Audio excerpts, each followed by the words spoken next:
144 साल बाद आया है ऐसा महाकुंभ। आखिरी बार जब यह संयोग बना था तब देश गुलामी की जंजीरों में जकड़ा हुआ था, लेकिन अब ये संयोग आपके भाग्य के दरवाजे भी खोल सकता है। क्या आप जानना चाहते हैं कि क्यों इस बार महाकुंभ स्नान करना अनिवार्य है? तो इस वीडियो को पूरा देखें, क्योंकि आज हम आपको वो रहस्य बताएंगे जो आपकी किस्मत बदल सकते हैं। कल्पना कीजिए, साल 1881 आखिरी बार जब ऐसा महासंयोग बना था, तब हमारे पूर्वजों ने इसी संगम में आस्था की डुबकी लगाई थी और अब 144 साल बाद फिर वही क्षण लौट कर आया है। शास्त्रों में कहा गया है, जो इस महाकुंभ में स्नान नहीं करता वह अगले कई जन्मों तक इसका पछतावा करता है। क्या आप इस दुर्लभ अवसर को खो देंगे, या फिर इस वीडियो को पूरा देखकर जानेंगे कि यह महाकुंभ आपके जीवन को कैसे बदल सकता है? आप वीडियो में लास्ट तक जरूर बने रहिए। पसंद आए तो लाइक करके प्यारा सा कमेंट हर हर महादेव का जय माँ गंगे जरूर लिखिए। कल्पों वर्षों के बाद ऐसा दुर्लभ संयोग महाकुंभ 2025 में ऐसा योग बना है जो पिछले 144 सालों में नहीं बना। यह केवल एक धार्मिक पर्व नहीं है, बल्कि स्वर्ग से उतरता एक दिव्य अवसर है। इस महाकुंभ में स्नान करना क्यों जरूरी है? पुराणों में कहा गया है, जो व्यक्ति महाकुंभ के पुण्य स्नान से वंचित रह जाता है वह जन्मों जन्मों तक मोक्ष से दूर रहता है। इस बार जो महायोग बन रहा है वह सिर्फ धर्म नहीं है, बल्कि भाग्य और जीवन बदलने का सुनहरा अवसर है। दोस्तों, महाकुंभ लगभग पूरा बीत गया है, लेकिन इस बार महाकुंभ 45 दिनों तक चलेगा, तो अभी भी आपके पास बहुत टाइम है यहाँ आने के लिए। अभी तक अगर आपने महाकुंभ में आके स्नान नहीं किया है तो यह मौका हाथ से मत गवाइए, क्योंकि इसके बाद यह मौका नहीं मिलने वाला है। इस बार ग्रहों की ऐसी स्थिति बनी है जो आपके भीतर की सोई हुई शक्ति को जागृत कर सकती है। गंगा जल में स्नान करने से लाखों जन्मों के पाप का अंत हो सकता है। इस कुंभ में स्नान करने वालों की आने वाली 7 पीढ़ियां तक पुण्य कमाती हैं। क्या होगा अगर आप इस अवसर को गंवा देंगे, या यदि इस महाकुंभ में स्नान नहीं किया तो यह दुर्लभ संयोग दोबारा आपके जीवन काल में नहीं आएगा। जो लोग इसे एक साधारण मेला समझते हैं, वे इतिहास में दर्ज उन करोड़ों आत्माओं की से सीख सकते हैं जिन्होंने कुंभ स्नान करके अपने जीवन की दिशा ही बदल दी।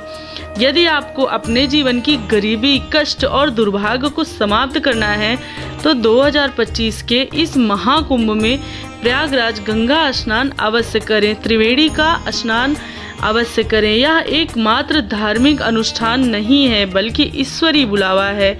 144 साल बाद आया यह संयोग दोबारा नहीं मिलेगा।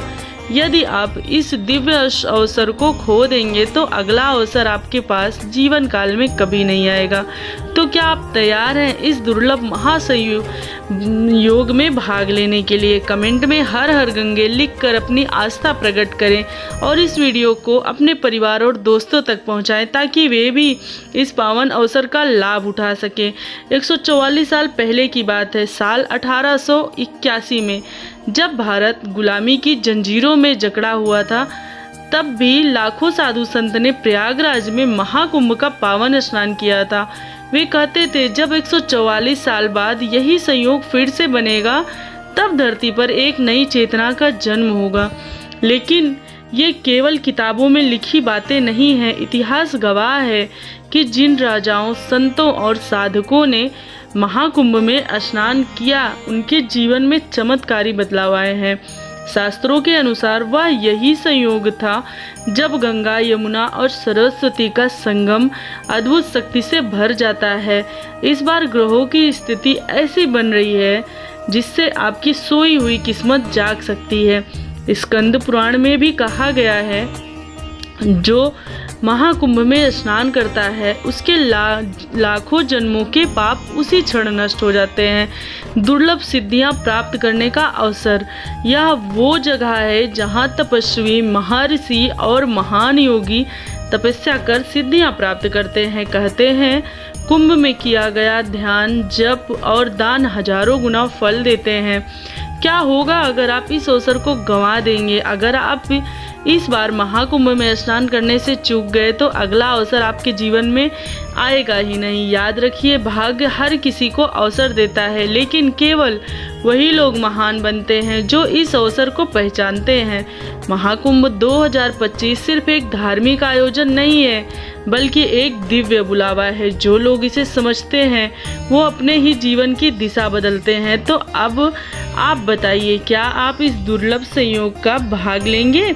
कमेंट में हर हर गंगे लिखकर अपनी आस्था प्रकट करें और इस वीडियो को ज़्यादा से ज़्यादा शेयर करें ताकि कोई भी इस अमृत स्नान से वंचित न रह जाए।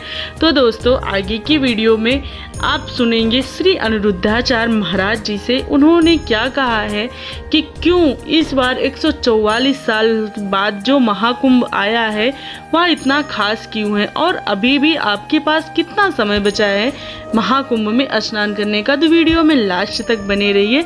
पसंद आएगी तो लाइक जरूर करिएगा और चैनल पर नए हैं तो सब्सक्राइब कर लीजिएगा।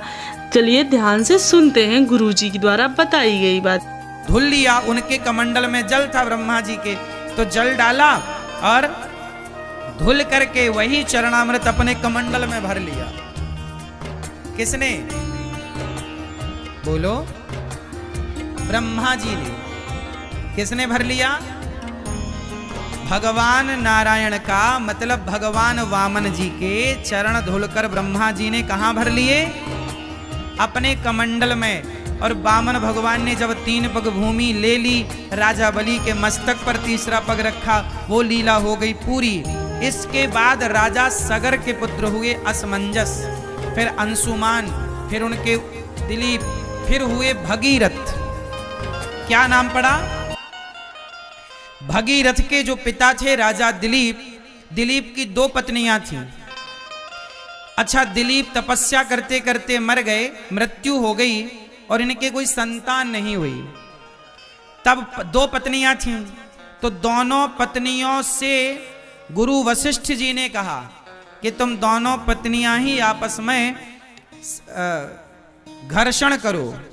जब दोनों पत्नियों का घर्षण किया गया शारीरिक, तब दोनों पत्नियों के घर्षण से एक पुत्र हुए जिनका नाम पड़ा भगीरथ। उनका नाम इसलिए पड़ा भगीरथ क्योंकि ये 2 भगों के कारण प्रकट हुए, तो भगीरथ नाम पड़ा। पर इनके शरीर में हड्डी थी नहीं ज्यादा, तब गुरु वशिष्ठ जी ने कृपा किया, फिर इन्हें जीवन दिया। उन्हीं का नाम पड़ा भागीरथ, भगीरथ। तो फिर भगीरथ जी ने तपस्या करी, और भगीरथ जी ने जब तपस्या की तो उनके तपस्या के प्रभाव से ब्रह्मा जी प्रकट हुए। कहा कि प्रभु ऐसी कृपा करो, गंगा मैया दो, ताकि हमारे पूर्वजों का उद्धार हो जाए। उनके सगर के 60,000 पुत्र कपिल मुनि के अपमान करके जलकर गंगा सागर में भस्म हो चुके थे। तब भगीरथ जी ने जब कहा कि प्रभु आप जरा गंगा जी को प्रकट करिए, तो भगवान नारायण का धोया हुआ वही पांव का जल ब्रह्मा जी ने उस जल की कमंडल से एक धारा गिरा दी, जरा सी। पर वो धारा इतनी तेज से आई कि वो पाताल में चली जाती। तब गंगा मैया ने कहा कि हमारा वेग पृथ्वी सह ना पाएगी, तो पृथ्वी ना सह पाएगी तो शिव को प्रकट करके कहो कि वो हमारे तेज को सहें।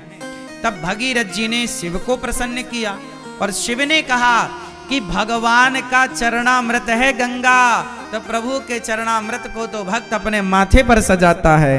तो गंगा मैया को भगवान शिव ने अपने माथे पर सजाया, और वही वेग से जब शिव जी की जटाओं में गई, फिर शिव जी ने उन्हें धीरे से